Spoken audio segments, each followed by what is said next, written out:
Luto tayo ng buro. Morning mga kapilas. Buro isda.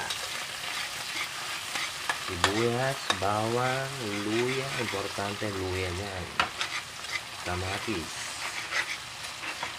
Alright. Yan. Dalawin lang natin yung kamatis. Luto tayong buro. Alright. Buro isda. Masarap na sausawan. May amoy pero masarap. Alright. Ito ang buro. O, diba? Kalahati lang muna ang luto natin. Baka tingnan natin kung masarap. Buro isda. Yung kalahati lagay natin sa rep.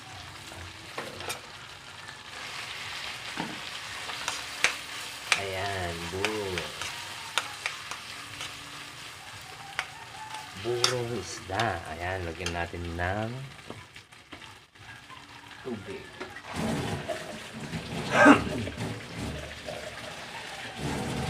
Tubig lang.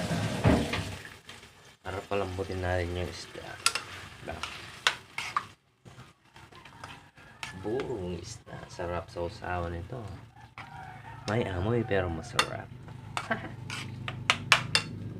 Diba? Yan lang yan.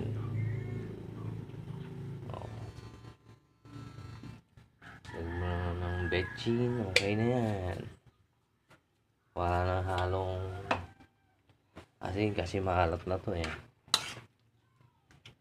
Burong isda.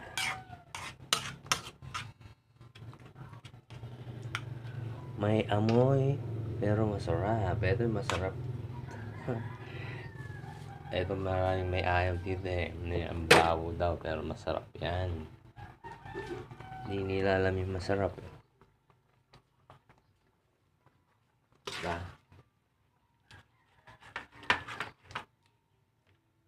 Burong isda.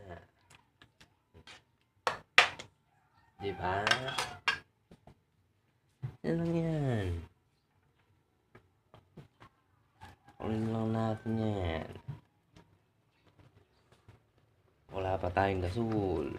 Anak ng baka o katagal ng gasol. Burong isda. Sarap.